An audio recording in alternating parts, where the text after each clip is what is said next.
तो आप में से कई सारे लोगों ने ये कमेंट लिखा था कि ऐसी कंपनी के बारे में डिस्कस कीजिए जिनका स्टॉक प्राइस 100 से कम हो।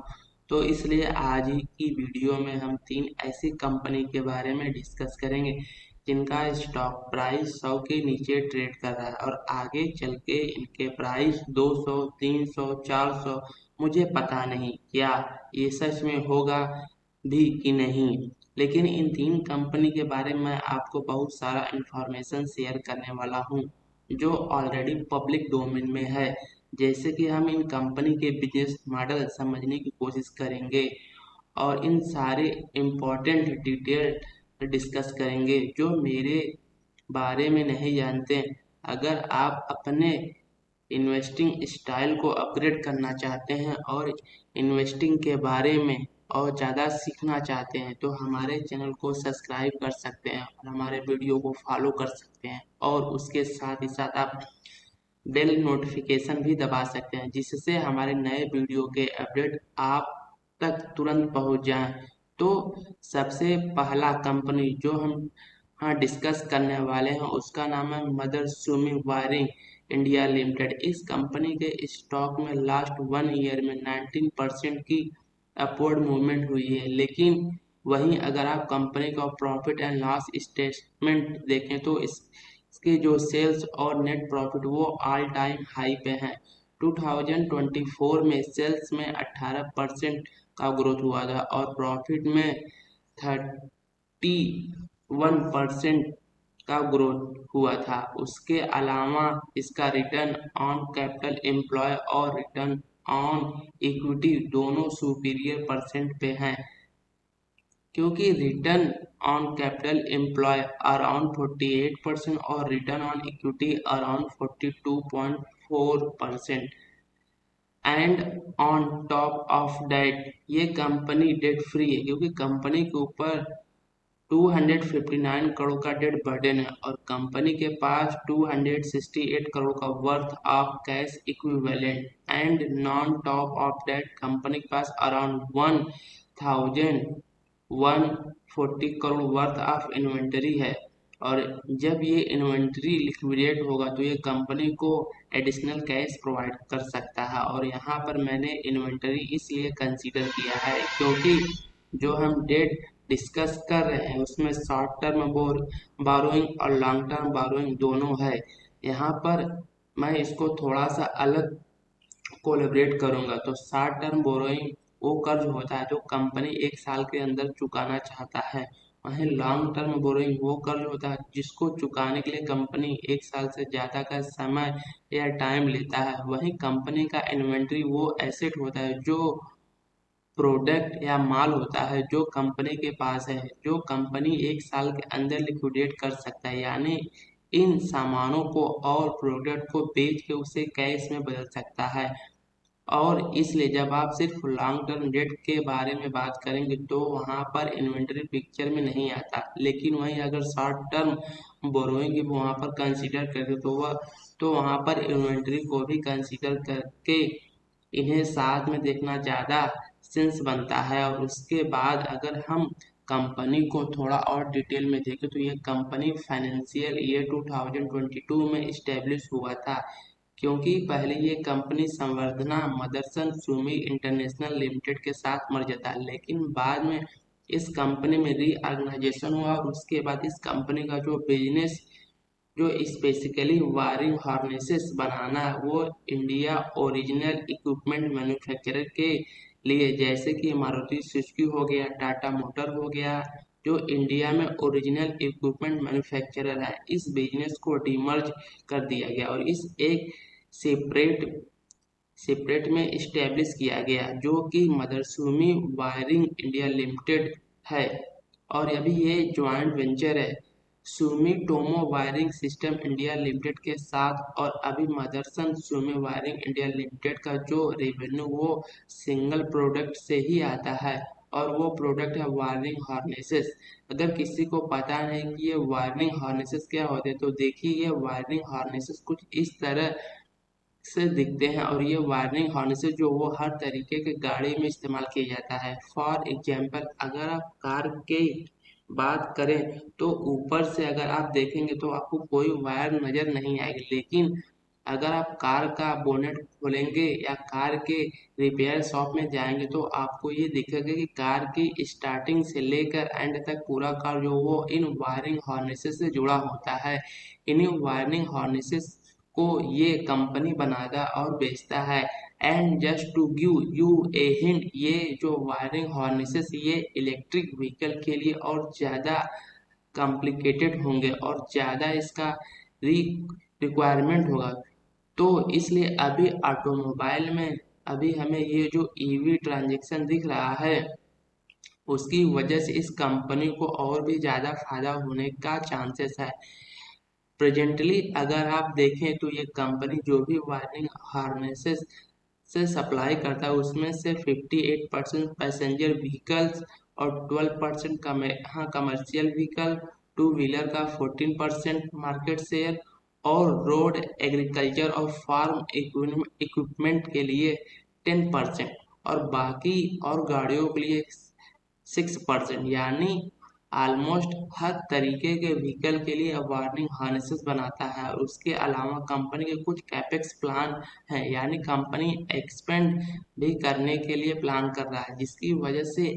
आने वाले टाइम में अगर प्रोडक्शन बढ़ता है जिसकी वजह से सेल्स और प्रॉफिट अगर बढ़ते हैं तो इसका फायदा शेयर प्राइस में भी रिफ्लेक्ट होना चाहिए। जो कंपनी एक्सपेंस के लिए क्या प्लान कर रहा है, तो कंपनी फाइनेंशियल ईयर 2025 में अराउंड 200 करोड़ का कैपेक्स एक्सपेंड करने वाला है या इनकर करने वाला है। और इन पैसों में अराउंड 70% जो वो एक्सपेंशन के लिए इस्तेमाल किया जाएगा और बाकी जो 30% पैसा है वो प्रोडक्टिविटी इम्प्रूव करने के लिए इन्वेस्ट किया जाएगा। और कंपनी ये भी बताता है कि इनके दो नए फैसिलिटी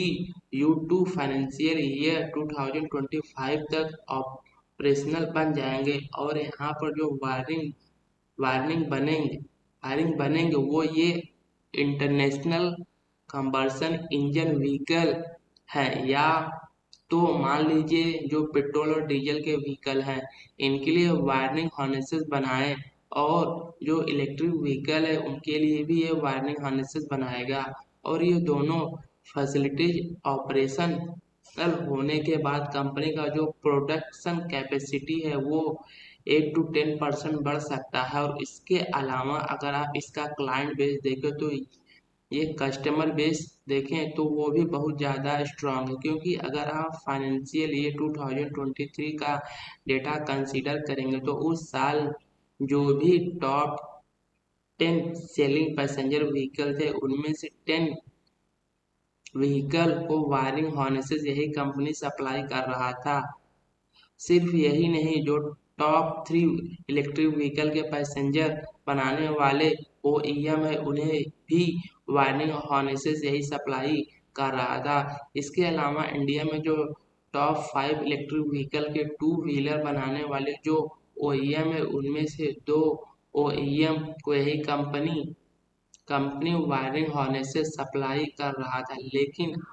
हाँ, इस कंपनी के बिजनेस मॉडल में एक रिस्क फैक्टर है कि इस कंपनी के जो टॉप 10 कस्टमर है वो कंपनी के अराउंड 70-80% ऑफ द रेवेन्यू के लिए कंट्रीब्यूट करते हैं। एंड ऑफ कोर्स अगर कोई कंपनी मास में वायरिंग हार्नेसेस खरीदने के लिए या मैन्युफैक्चरर करवाने के लिए अगर कुछ पार्टनरशिप करता है या कुछ एग्रीमेंट करता है या डील करता है तो उससे पहले ये अच्छे से छानबीन कर लेते और उनके कैपेसिटी जान लेते, तभी ऐसे मैन्युफैक्चरर को ये साइन अप करते। और यूजुअली ऐसे जो एग्रीमेंट होते हैं या ऐसे जो सुपीरियर्स को जब हम बड़े कंपनी अपने साथ जोड़ते हैं, जैसे अगर टाटा मोटर ने किसी सप्लायर को अपने साथ जोड़ा या मारुति सुजुकी ने अगर किसी सप्लायर को अपने साथ जोड़ा तो ऐसे पार्टनरशिप से ऐसे कोलेब्रेशन लंबे चलते हैं। लेकिन अगर इन केस अगर ऐसा कोई कोलेब्रेशन टूट जाता और मदरसन वायरिंग इंडिया लिमिटेड के केस में अगर इन टॉप 10 क्लाइंट में अगर कोई एक क्लाइंट इसको छोड़ के चला जाता तो इस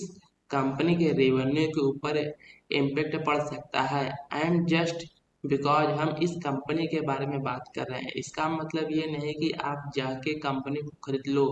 यहाँ पर मैं आपको डिस्क्लेमर भी बता दूं, जो इन्फॉर्मेशन हम शेयर करते हैं वो सिर्फ एजुकेशन और लर्निंग पर्पस के लिए होता है, और जो भी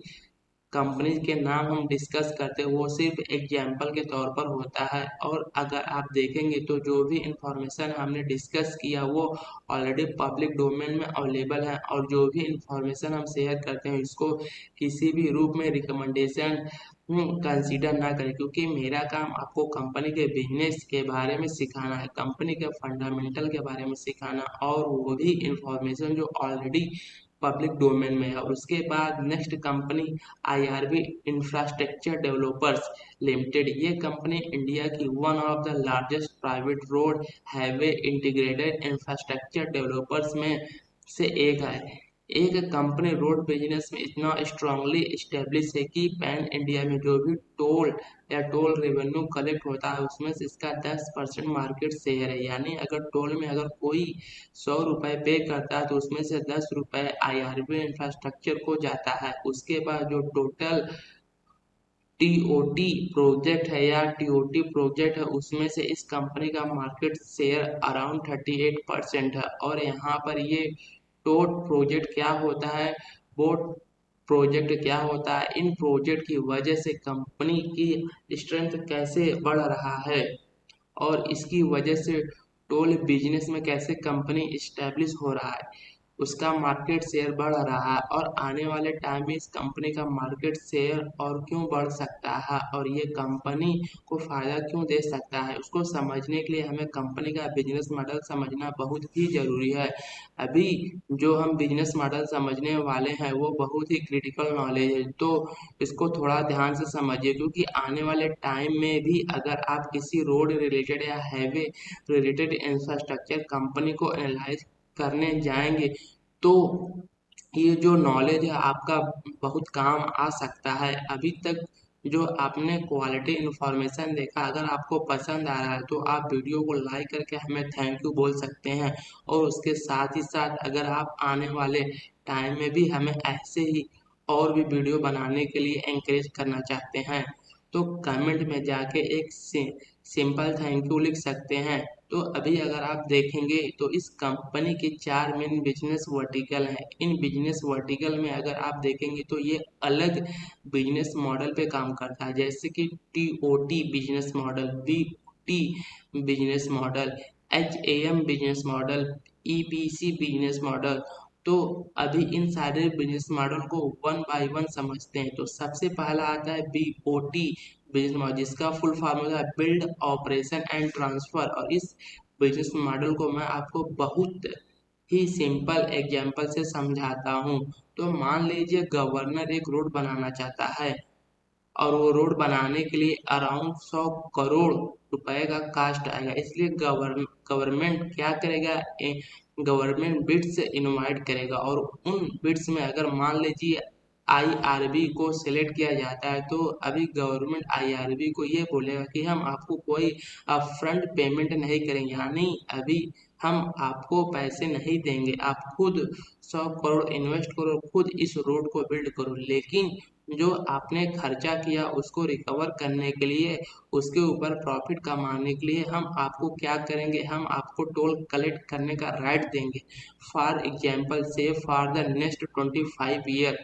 तो आप 25 ईयर तक टोल कलेक्ट करो, अपने इन्वेस्टेड कैपिटल को रिकवर करो, प्रॉफिट कमाओ, और उसके बाद 25 ईयर के बाद रोड को हमें वापस ट्रांसफर कर दो। यानी यहाँ पर आईआरबी ने क्या किया, उन्होंने रोड बिल्ड किया, रोड को ऑपरेट किया, टोल कलेक्ट किया, टोल कलेक्ट करने के बाद उन्होंने क्या कर दिया, इस रोड को गवर्नर ऑफ इंडिया को वापस ट्रांसफर कर दिया। और इसलिए इस बिजनेस मॉडल को बीओटी यानी बिल्ड ऑपरेटर एंड ट्रांसफर बुलाया जाता है। और उसके बाद आता है दूसरा मॉडल जिसका नाम होता है टीओटी यानी टोल ऑपरेट एंड ट्रांसफर। तो भी मान लीजिए बिहार में एक ब्रिज गिर जाता है, और ब्रिज को फिर से बनाने के लिए गवर्नमेंट के पास पैसे नहीं, तो इस गवर्नमेंट क्या करता है, गवर्नमेंट एक ऐसे हाईवे को आइडेंटिफाई करता है जहां पर ऑलरेडी सरकार जो वो टोल कलेक्ट कर रहा है, और अभी सरकार बोलता है कि हम इस हाईवे को लीज पे दे देंगे, और इसके लिए वो बिड्स इनवाइट करता है, और बिड्स में मान लीजिए आईआरबी के 500 करोड़ गवर्नमेंट को पे करता है, तो गवर्नमेंट इस 500 करोड़ से बिहार में नया ब्रिज बना देगा, और आईआरबी को इन 500 करोड़ के बदले हाईवे का लीज मिल जाता है, save for the next 10 year to collect tolls. तो आईआरबी नेक्स्ट 10 ईयर तक टोल कलेक्ट करता है, प्रॉफिट बनाता है, और 10 ईयर के बाद इस रोड को वापस फिर से गवर्नमेंट ऑफ इंडिया के नाम ट्रांसफर कर देता है, और इसलिए इस बिजनेस मॉडल को टोल ऑपरेट एंड ट्रांसफर बुलाया जाता है, या टीओटी। तो अभी यहाँ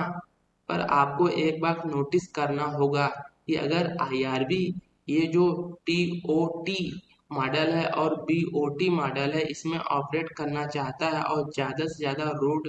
में टोल कलेक्ट करना चाहता है, तो इसके लिए कैपिटल रिक्वायरमेंट बहुत ज़्यादा होगा, क्योंकि रोड बनाने के लिए भी पैसे पैसे इन्हीं को देना है, और बोट मॉडल और टोट मॉडल में लीज के लिए भी पैसे इन्हें ही देना है, तो इसलिए इनके पास पैसे होने चाहिए, और इन्हीं पैसों को रेज करने के लिए या इन्हीं कैपिटल रिक्वायरमेंट को फुलफिल करने के लिए आईआरबी ने क्या किया है, उन्होंने दो इनवाइट्स बनाकर रखा है। इनविट्स का मतलब होता है इंफ्रास्ट्रक्चर इन्वेस्टमेंट ट्रस्ट बना के रखा है, जहाँ पे ये फंड रेजिंग करते हैं, जिसके जरिए कंपनी जो टॉप मॉडल के अंदर और बॉट मॉडल के अंदर प्रोजेक्ट एग्जीक्यूट करता है, इन पैसों से कंपनी इन प्रोजेक्ट को फंड करता है, और इसी रीजन की वजह से इस कंपनी का मार्केट शेयर इतना ज़्यादा है, जहाँ पर टोट मॉडल में जो भी प्रोजेक्ट दिए गए हैं उसमें इसका अराउंड 38% मार्केट शेयर है। वहीं इंडिया में जो भी टोल कलेक्ट किया जाता है उसमें से 10% इसी कंपनी के पास आता है, और उसके अलावा ये कंपनी ईपीसी मॉडल में भी काम करता है, यानी इंजीनियरिंग प्रोक्यूरमेंट और कंस्ट्रक्शन का काम भी ये करता है, जहाँ पर अगर मान लीजिए गवर्नमेंट को एक रोड बनाना है तो गवर्नमेंट उसके लिए बिड से इनवाइट करता है, और अगर मान लीजिए आईआरबी बिट में ये बताता कि हम 500 करोड़ में रोड बना देंगे, तो गवर्नमेंट ऑफ इंडिया क्या करेगा, आईआरबी को 500 करोड़ पे करेगा, आईआरबी इस रोड को बिल्ड करेगा, end to end starting from engineering, starting from design, everything ये सब कुछ करेगा, मटेरियल का प्रोक्योरमेंट भी यही करेगा, मजदूर को भी काम पे यही लगाएगा, सब कुछ ये करेगा, रोड कंस्ट्रक्शन करेगा, और रोड बनाने के बाद उस रोड को गवर्नमेंट ऑफ इंडिया के नाम ट्रांसफर कर देगा। लेकिन बड़े बड़े हाईवे जब बनते तो वहाँ पर ईपीसी मॉडल पे काम बहुत ही कम होता है, क्योंकि वहाँ पर अपफ्रंट कैपिटल रिक्वायरमेंट बहुत ज़्यादा होता है, और अभी अगर आप देखेंगे तो फिलहाल के टाइम में गवर्नमेंट के पास उतना ज़्यादा पैसे है नहीं, जिसकी वजह से गवर्नमेंट जो है वो टोट और बोट मॉडल पे ज़्यादा काम करने की कोशिश करता है या प्रिफर करता है। अभी गवर्नमेंट के पास अभी अपफ्रंट स्पेंड करने के लिए पैसे नहीं है, इसी रीजन की वजह से अभी ये जो टॉप और बॉट मॉडल है इसमें टेलवेंट और इसी के रिलेटेड कंपनी अपने इन्वेस्टर प्रेजेंटेशन में बताता है। तो यहाँ पर देखिए गवर्नमेंट ऑफ इंडिया ने बाई 2030 ये टारगेट सेट किया है कि वो अराउंड 2 लाख किलोमीटर का नेशनल हाईवे नेटवर्क बिल्ड करेगा, जिसमें से 1 लाख किलोमीटर के हाईवे ऑलरेडी कंप्लीट हो चुका है, लेकिन अभी जो बाकी है 1 लाख किलोमीटर के हाईवे अभी बनना, उसके लिए खर्चा आएगा अराउंड $605 बिलियन का ओवर द नेक्स्ट 7 ईयर। लेकिन अभी गवर्नमेंट ने जो बजटरी आउटलेट बनाया वहां पर अराउंड $320 बिलियन का गैप है, यानी सिंपल सी बात, अगर रोड बनाने के लिए गवर्नमेंट में पैसे नहीं है या पैसे की शॉर्टेज है तो गवर्नमेंट के पास रोड बनाने के लिए सिर्फ दो ही ऑप्शन बचते हैं, जिसमें से पहला ऑप्शन वोट का, जिसमें कोई कंपनी आए रोड बनाए और कुछ सालों के लिए टोल कलेक्ट करे, और उसके बाद दूसरा ऑप्शन है जहां पर गवर्नमेंट एग्जीक्यूटिव हाईवे को लीज पे दे और उन्हीं पैसों को वो रोड बनाए, और इन दोनों बिजनेस मॉडल में ही आईआरबी जो है वो एक मार्केट लीडर है, जिसकी वजह से बहुत सारे लोग एंटिसिपेट कर रहे हैं कि नेक्स्ट 7 ईयर में अभी ये जो है 1 लाख किलोमीटर का हैवी नेटवर्क बनेगा, उसका एक सिग्निफिकेंट फायदा जो है वो आईआरबी को होना चाहिए, ऐसा बहुत सारे एनालिस्ट मानते हैं। एंड आई होप अभी तक हमने जो क्रिटिकल बिजनेस मॉडल डिस्कस किया है और ये जो अलग अलग business concept related to highway and infrastructure project को हमने समझाया, I hope that is clear for you, और इसको याद में रखिए। अगली बार जब आप किसी रोड और हाईवे के कंपनी को एनालाइज करेंगे तो इस नॉलेज का जरूर इस्तेमाल करें और ये भी देखें कि कोशिश करें कि किस मॉडल पे काम करते हैं, किस तरीके से कंपनी के अंदर पैसा आता है या कंपनी रेवेन्यू कमाता है, और उसके बाद अगर आप कंपनी के कुछ ग्रोथ पैरामीटर के बारे में बात करेंगे तो रिसेंटली आपने ये न्यूज सुना होगा कि हाईवे के जो टोल कलेक्शन है वो 35% इंक्रीज हुआ, और कुछ टाइम पहले हमने देखा था कि इंडिया में जो भी टोल कलेक्शन किया जाता है उसका 10% हिस्सा आईआरबी के पास जाता है, जिसकी वजह से टोल जितना कलेक्ट होगा उतना ही फायदा होना चाहिए। और उसके बाद कंपनी के ग्रोथ के रिलेटेड कंपनी का जो मैनेजमेंट है उन्होंने बहुत सारा इंफॉर्मेशन रिसेंट इन्वेस्टर कॉल में शेयर किया था, जहां पर गवर्नमेंट ने यह बताया था कि for the financial year 2025 and 2026 वो अराउंड 15% का ग्रोथ एंटिसिपेट कर रहे हैं। और उसके साथ ही साथ कंपनी का मैनेजमेंट ये भी बताता है कि आने वाले सालों में वो अराउंड 20,000 करोड़ या 25,000 करोड़ वर्थ ऑफ प्रोजेक्ट को बिडिंग भी जीत सकता है। और प्रेजेंटली अगर आप देखिए कंपनी का जो टोटल ऑर्डर बुक वो अराउंड 35,000 करोड़ के आसपास है, और इस ऑर्डर बुक में से next 2 year company around 8,000 crore worth of order को एग्जीक्यूट करने वाला है। स्मॉल फाइनेंस बैंक लिमिटेड, और इस कंपनी में अगर आप देखेंगे तो 1-2 दिन में ही इस कंपनी का क्वार्टरली रिजल्ट आने वाला है, और रिजल्ट के बाद अर्निंग कॉल भी होगा या इन्वेस्टर कॉल भी होगा, जहां पर मैनेजमेंट कंपनी के रिलेटेड लेटेस्ट डेवलपमेंट और वाइटल इंफॉर्मेशन शेयर करेंगे। जब ये इंफॉर्मेशन बाहर आ जाए तो हम उसके ऊपर एक डिटेल एनालिसिस करेंगे, और साथ ही साथ अभी हम स्मॉल फाइनेंस बैंक के ऊपर एक ही डिटेल वीडियो बना रहे हैं, जहां पर हम कई सारे कंपनी को एक साथ डिस्कस करेंगे। तो इसलिए स्मॉल फाइनेंस बैंक का जो डिटेल एनालिसिस है हम उस वीडियो में करेंगे। अगर वीडियो पसंद है तो वीडियो को आप लाइक करके हमें अप्रिशिएट कर सकते हैं, और कमेंट सेक्शन में सिंपल थैंक यू लिख के आप हमें इंकरेज भी कर सकते हैं। So thank you so much for watching. I will you see the next video.